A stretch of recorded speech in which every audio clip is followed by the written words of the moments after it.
Welcome back, my beautiful friends, to the Sacred Writing Podcast. I'm so excited. This is going to be such a beautiful episode today. I feel so lucky when I get to bring on Freedom House authors and those who've been in my mastermind to be in this conversation so that your lives can be changed. So we have an extraordinary guest on the show today. Before we dive in, I always like to share something that's going on over here that might benefit or support you. So let me feel into what do we have going on right now? The event in Arizona. That's what I feel like. I haven't talked about that. So we're going to open that up. Julie, are you going to be there? Yes, I am. Oh, look at that. Okay. So that's what we're doing. All right. So I'm going to just share that I'm speaking on stage with Glennon Doyle in Arizona. I think the dates are September 15th and 16th. Maybe it's 16th and 17th, but it's one of those. I'll have the link in our show notes. It's going to be epic. I'm going to be speaking from stage. I'm also going to be doing a small, intimate lunch and learn, channeling books with people. You're going to be able to meet almost all the authors from Freedom House, not all of them, but a lot of them. Julie's going to be there. It's going to be an extraordinary community. Jasmine Starr is speaking on the stage. Like, there are some big names. This event is called Unstoppable. And it is about being unstoppable in your life, living life fully, living to the fullest of your passion, your purpose, creation, business, motherhood, all the things. So that's it. I want to invite everyone to come be with me and Julie. And I want to invite Julie to the podcast. Julie, how are you today? Hello, I'm doing really well. I'm so excited to be here and to be a part of this and talk about Freedom House and my experience with it and what I created with your support. And all the magic. So I love, we just have to show your book, Julie Elizabeth, right here on the front, your brand new book, Sacred Sexuality Within and Between. So those who are watching this on YouTube, you can see the book. Those who are listening on the podcast, you're going to have to go check her out to find the beautiful cover that she created. Before we dive in, Julie, I want you to share what and who are you? Who are you? Tell us a little bit about who you are and what you stand for in this world. Sure. Yeah, such a big question, right? We're all still discovering who we are. I am a passionate lover of life, honestly. And I think I said that even on my book, but that's probably the best way I can describe it. That, I grew up as a very highly sensitive sensory kid, and now I use that as my superpower. So I went through education and got my degree in marriage and family therapy. So I support people in having more fulfilling relationships with themselves and with each other. So I'm super passionate about that, just helping people connect to each other. And I'm a love warrior, Glennon Doyle. I'm like so excited about this event because I just admire her so much. So I've been doing therapy. I've been a marriage and family therapist for a few years now. And I'm also a embodiment and sensuality coach. So one of the things I've learned in my experience is that some of the most profound change happens in and through the body. So when we have corrective experiences through our body, not just understanding it conceptually, but doing something different. So I've been doing that with couples. I've been doing that with the individuals that I work with. And now I'm going to be creating experiences with immersive retreats and whatnot to have really beautiful, transformative, embodied experiences for people to get back in touch with their roots of, the pleasure and expression and sensuality. I love it. I love it. I love that you're both. You have the education, you've got, years and years learning and being able to support in the therapist role. And you have like this magic inside of you that expands more. It expands into helping people really wake up the love of this life through all the different ways. And so I just honor you. I feel lucky you're my cousin. So we're just going to bring that out. And also like kind of crazy that we really didn't know each other that well, if at all. Like, I don't remember us ever having a conversation. Oh yeah, no, I remember going, you were a dancer back in the day, and I remember like going and watching you dance. And then beyond that, there really was not much. Right? No. So when you came to my to interview for the mastermind last year, I remember thinking, oh my gosh, I don't even like, this is so weird. She's my cousin and I don't even know her, which was kind of fun because I got to know you Yeah. from this place, from this heart-centered awe of who you are. Thank you. And it really is fortuitous timing because when I was growing up, I went through a lot of chaos. And so I feel like for a long time, I was just a product of my environment and I was kind of adapting and surviving. So who I was then, which is what, when you ask me, like, who are you now? And I'm like, I'm still figuring it out. Right. But really celebrating that, like, I am proud of the work I've done to cultivate an authentic sense of self and identity. And it's Yeah. always evolving and changing, but I am so grateful that I got to share who I am and who I've discovered myself to be with you as an adult. Yeah. It's been magic. It's been such a joy to work with you. What I love about, I think one of my favorite memories is when we went to Missouri, Mhm. and that was in April. I don't actually remember, March or April. And a few of us from the mastermind went to Missouri. And I remember bringing my drums and you stood up with that drum. And when you drummed, it was like the earth shook. And I was like, holy hell, who is this girl? Mhm. Like you have that much fire in you. And it's a fire that is so needed in a world where there's a lot of numbed and deadened souls. Like they got numbed and they got like no one let them know that they could have like just love for life, love for joy, for creation. So talk to me about that. Like, what do you want people to get from your book, from your mastermind, from all the programs that you have? What do you want people to get from it? An invitation and permission to, explore the things we don't usually talk about in society. And we're kind of conditioned not to talk about them.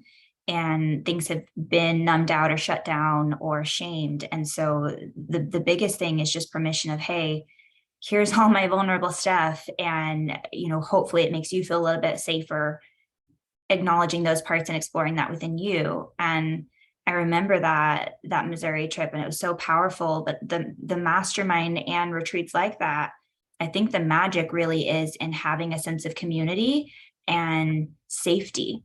I think I've always had this fire within me, but through experiences with other people, holding that space and making it okay, I feel safer to be seen, right? Safer to embody all that I am and to express all that I am with that power and that, magnitude of just the beingness of me. And that's something I hope for anybody that reads my book to really discover that within themselves, like to be a witness to their own power and their own gifts and their own pleasure and joy and creativity. Like I want to unlock that for everyone.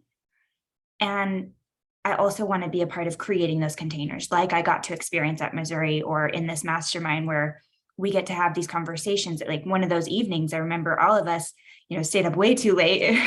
What is too late, but it's way too Yeah. late, just talking about the things that haven't felt safe in other contexts.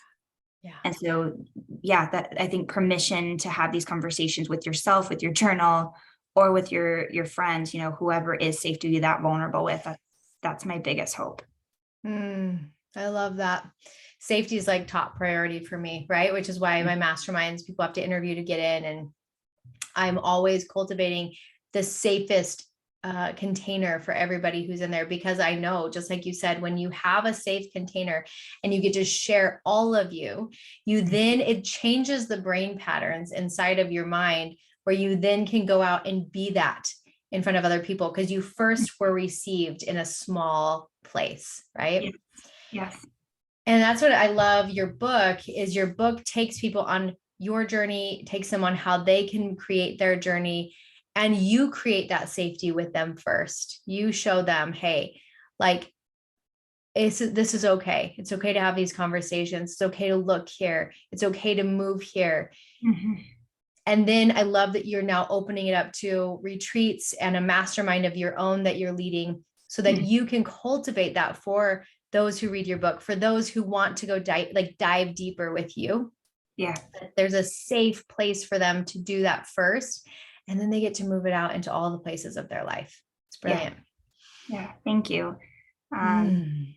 Yeah, I think I've been talking a lot about how important it is to have experiences, not just talk about it, but really experience safety.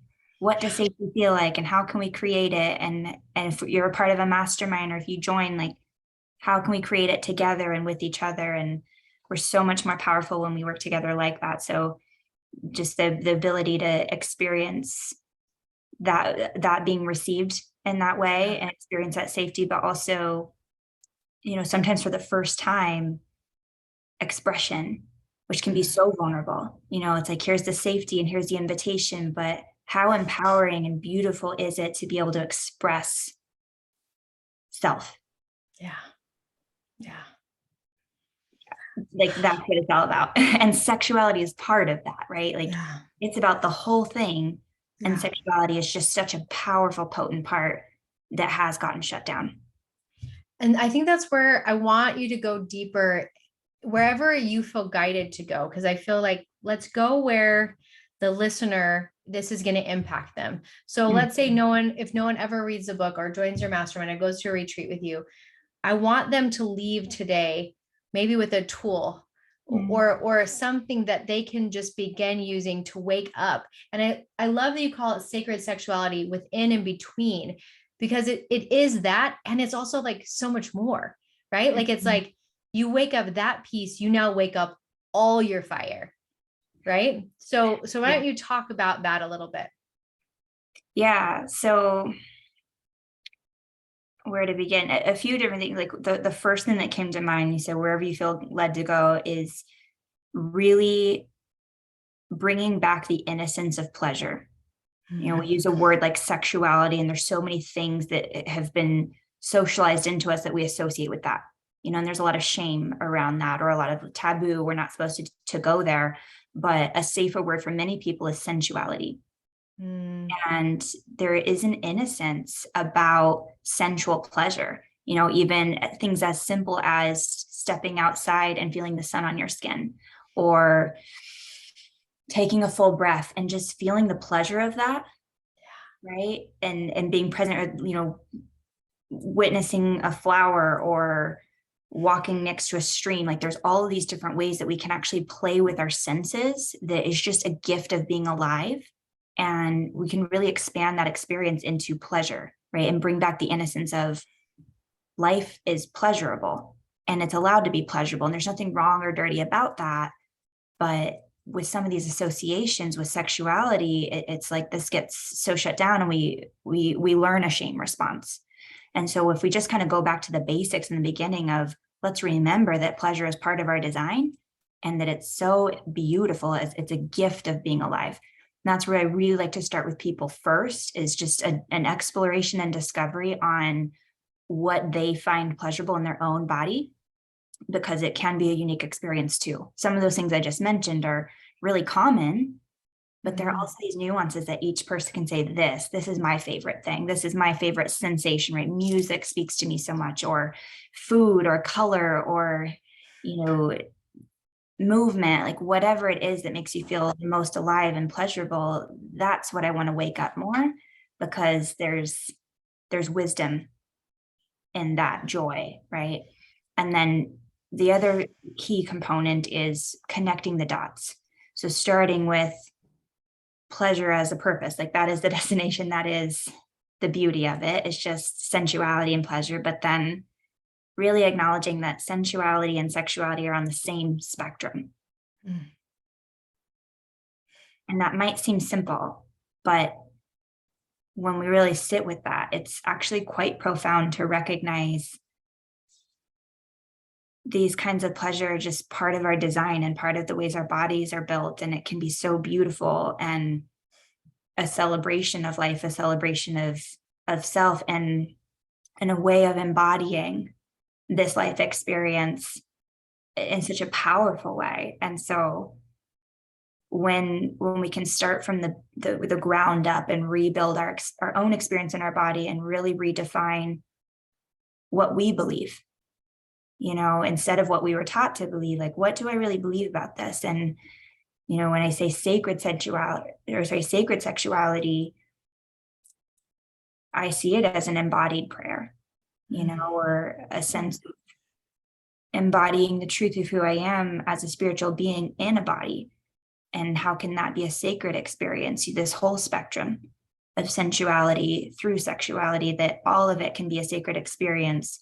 And it's often edgy when I'm like, yeah, all of it, like anything that's exciting to you. And of course, we want to be within the bounds of consent and integrity and all of that, but we don't have to fear it. It can be a celebration, it can be a discovery, and we can invite the divine in, the divine within ourselves, right? Just being spiritual, spiritual oriented beings, right? Conscious beings.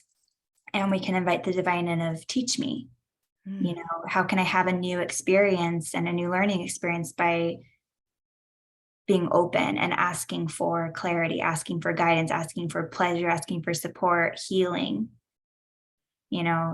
which is, I guess, a segue in and of itself, that their pleasure is purpose enough, right? Like, it's just, oh, yep, we just do that because it feels good. And that's it. Like, Yeah. That's wonderful. And that's a celebration of life in and of itself. But we do these things because it's beautiful and because it's art, right? Just like when we go camping, sometimes there's nothing that you do except to just sit at the base of a mountain and witness its majesty, or look at the wildflowers and appreciate their beauty, or, swing in a hammock beneath a tree and just hear the sounds. Like sometimes it really is just about being present with being alive. And then other times it can be a medicine. There's so much suffering that life is. Buddhism, one of the things I talk about in my book is, Buddhist principles suggest life is suffering. And I think that's only half of the equation. Life is also pleasure. And I think that they help to counteract each other. It's like the bitter and the sweet, and it creates the symphony of our whole life experience. And so I see pleasure as a medicine. And, I've dealt with some health issues throughout my life, and I experience things really intensely and physically. So sometimes I'll wake up in the morning and actually feel really stiff or really lethargic and kind of have some dense energy in my body and not have a lot of get up and go. And when I do these embodiment practices like breath work, or, put on a song and start moving my body, or even have a solo sex practice, it's really amazing the transformation that I experience in a very real way, that I feel like it's natural medicine that's just available to me now within my own body, the very body that was like, feeling icky in the morning. It's like, oh, but here, like, I feel like I'm like unlocking the wisdom of my body. And so in that way, I just think, yes, pleasure for the sake of pleasure, but also as a medicine, as a healing tool. Yeah. Oh my gosh. Julie, wisdom, just wisdom pouring out of you. I feel like there's nothing I can say other than, for those who are listening, can you feel how when Julie speaks, it clears up shame? Like when you speak like this, it clears up the shame that was brought down through the generations, through our familial lines, culturally, right? Like you're clearing out shame, and hearing that pleasure is medicine.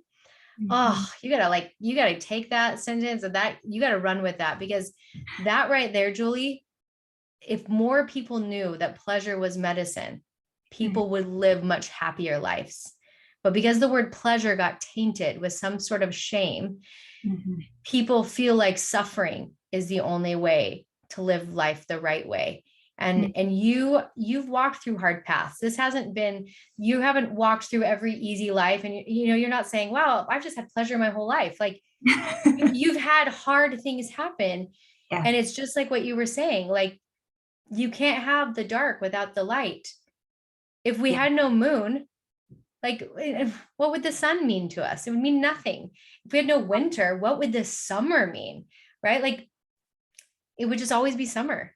It's like you have to have the both, and you bring in that you've walked hard things, which has helped you find safety, which has helped you create this magic in your life.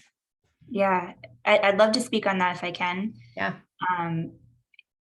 I think the context that we frame it is very important, because some of that fear and shame is there, when people have seen the suffering of others, like things like addiction, right? Where it's like pleasure seeking, but in a vacuum. It's only pleasure seeking for the purpose of avoiding feeling something else, or numbing out, or doing it to just distract or dissociate. And while sometimes even distraction can be very healthy as a coping mechanism, right? Like we can't just live and wallow in the suffering. Like we need to take breaks. But if we stay in avoidance, we can't actually ever heal. And so it's developing a tolerance. How can I experience the pain and the suffering of whatever it is I'm going through, or whatever traumas or stressors that I've got going on, and balance it out with pleasure. But a section of my book talks about self-expression, how it's kind of like the obstacle is the way. If I can fully feel my feelings and embody them and learn the tools for expression, then I'm not just sitting in it. Sit with your feelings, sit with your negative feelings. Like, well, this sucks. Like, well, where am I supposed to go now? Right. But if I accept them, if I allow them and let them do what they're intended to do, which is actually express through, right, in and through the body, then I can go into my emotion. I don't have to fear them. I can witness them, allow them, accept them without becoming absorbed by them. And I can use some of these tools and finding catharsis. Sometimes there's catharsis just in a vocal expression, like, oh, yeah, like that's the emotion coming through. And so when we take off the stoppers, if we remove the inhibitions that have taught us to sit still, or to be quiet, or to be small, or the social conditioning that's like, here's what's appropriate and here's what's not appropriate within your own body and expression of self. We're not even talking about interactions with other people. We're just talking about the beingness of you, right? Yeah.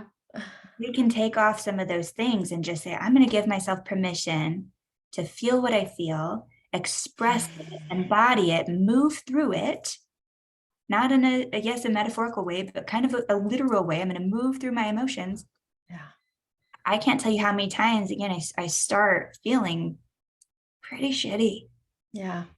And I end feeling elated and joyful. And I start giggling because I'm like, Yeah. I'm remembering the magic.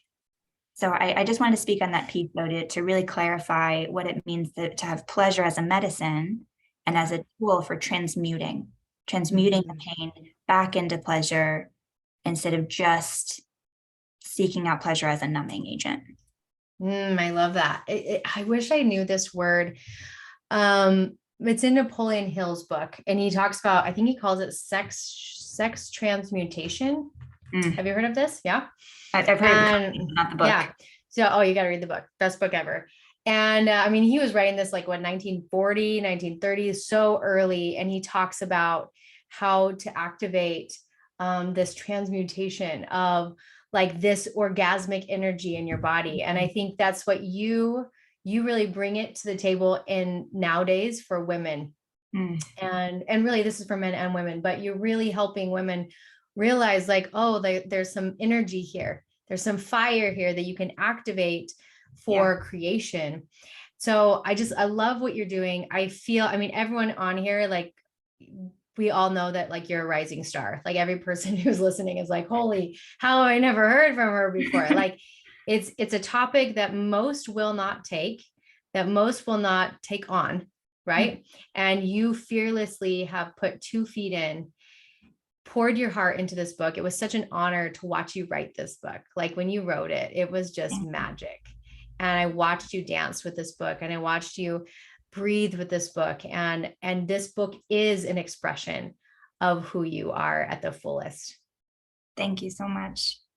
Yeah. I appreciate that. Beautiful. So beautiful. So everyone, what is an Instagram that they can follow you on? They can watch your journey and reach out, because I know many are going to want some support. Yeah. Right now, my homepage is Julie B, as in boy. So Julie B _live free. I love it. It will be in the show notes, so everyone can go there. But if you're just listening, go follow her. And your book, Sacred Sexuality, Within and Between by Julie Elizabeth, is live on Amazon. So everyone could go grab a copy. This is like the book that maybe somebody doesn't know how to talk to somebody else about this topic, but they want to help. You buy this book, right? Like you're like, hey, let me gift this to you. It's a tool where maybe we don't have the context ourselves to be able to help somebody else or even help ourselves, but this book gives us the tools, the context. And you have a retreat coming up. When is that coming? So yeah, it's almost full. I'm keeping a really intimate space. So it's at the end of September. I can give you the specific dates. It's 27th, 28th, I think. So it's end of September, and then I'm going to be doing them periodically, probably quarterly at least. So I'll have those all, in the works and on my page. Fantastic. Feels so good. Feels so good.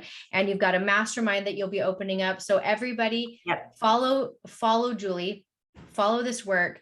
She is your coach for waking up your expression, for waking up the fire and passion inside of you. She's the person who's going to guide you with clearing out the shame so that you can live life with more pleasure. And I vouch for Julie. She is a very clear soul, very clean energy with just a passion to serve. And I just have so much love for you, Julie.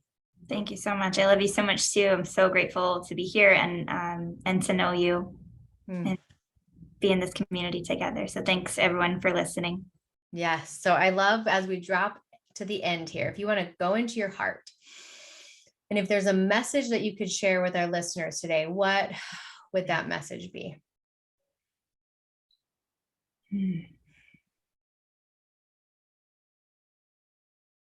The clearest thing that's coming to mind is just this is where your power is.